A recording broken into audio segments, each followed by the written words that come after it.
ప్రజలు టీడీపీని పులివెందుల ఒంటిమిట్టలో గెలిపించారని మంత్రి రాంప్రసాద్ రెడ్డి అన్నారు. వైసీపీ మాదిరి తాము రిగ్గింగ్కు పాల్పడలేదన్నారు. ప్రజాస్వామ్య పద్ధతిలోనే ఎన్నికలు జరిగాయని తెలిపారు.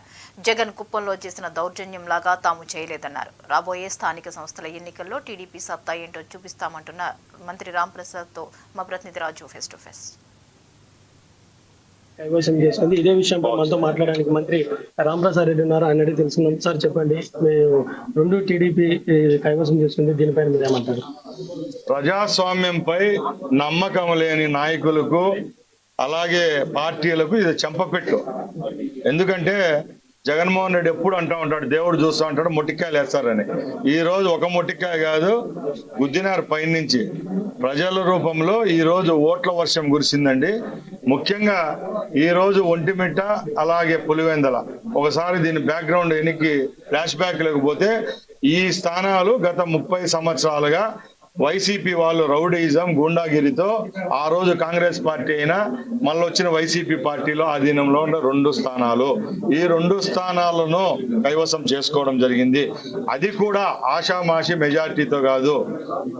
ఒక 10 ఓట్లకు 2 ఓట్లు వాళ్ళకి పడితే 8 ఓట్లు మాకు పడ్డాయంటే ఒకసారి అర్థం చేసుకోవాలా.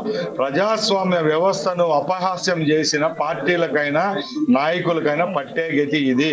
ఇది ఒక చరిత్ర కాదు. రేపు రాబోయే కాలంలో కూడా చాలా మంది రాజకీయ నాయకులకు ఒక ఉదాహరణగా మిగులుతుంది. ఎందుకంటే నిన్న ఒంటిమిట్టలో కానీ అలాగే పులివెందులలో కానీ ప్రజలు తీర్పు ఇచ్చారు. ప్రజలు ముందుకొచ్చారు. మేము ఏదైతే సంక్షేమ పథకాలు సూపర్ 6 కార్యక్రమాలు ఏదైతే ప్రవేశపెట్టామో ఆ కార్యక్రమాలకు పాస్ మార్కులు కాదు, డిస్టింక్షన్ వేసి ఈరోజు పాస్ చేశారు. మేము ఒకటే చెప్తున్నాం, తెలుగుదేశం పార్టీని అంతం చేయడం ఎవరి వల్ల కాదు.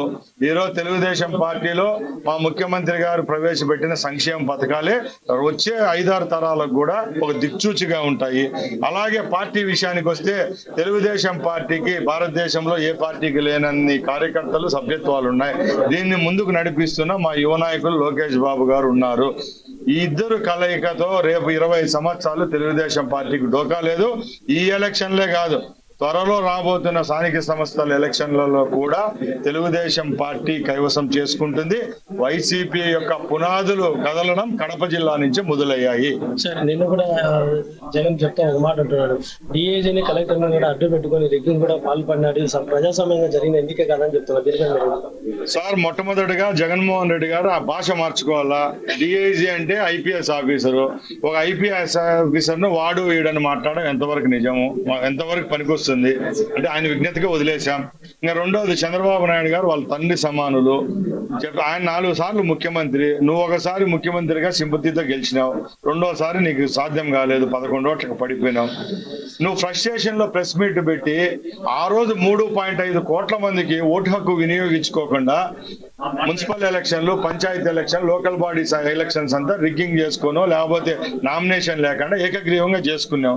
ఆ రోజు ఎదుటి వాళ్ళు ఎంత బాధపడి ఉంటారు.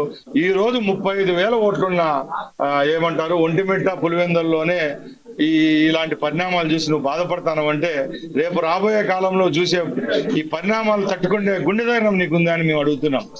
ఇది ఇంకొకటి కూడా, స్థానిక ఎన్నికలు కూడా రాబోతున్నాయి. వాటిని కూడా ఇంకా కల్పించాల్సిన అవసరం లేదు. వాటిని కూడా స్వయంగా వాళ్ళు ఏకగ్రీవం ప్రకటించుకుంటారని జగన్ అంటున్నారు. దీనిపైన తప్పకుండా తదాస్తు అండి. ఈ వాటికైతే తదాస్తు చెప్తున్నా. జగన్మోహన్ రెడ్డి గారు ఆయనకట్లా ఎలక్షన్ కమిషన్ పైన, రాజ్యాంగం పైన, అంబేద్కర్ గారి మీద నమ్మకం లేదు.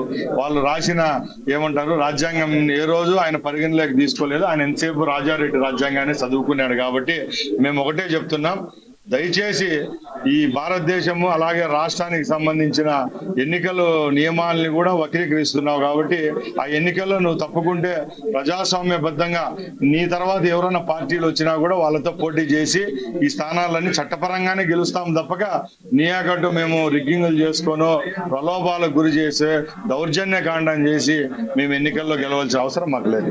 ఇది మంత్రి రాంప్రసాద్ రెడ్డి చెప్తున్నటువంటిది. జగన్ లాగా మేము రిగ్గింగ్ చేయాల్సినటువంటి అవసరం లేదు. మరి ప్రజాస్వామ్య పద్ధతిలోనే స్థానిక ఎన్నికలు కూడా గెలుస్తామని చెప్పి రాంప్రసాద్ చెప్తున్నారు. Over to studio.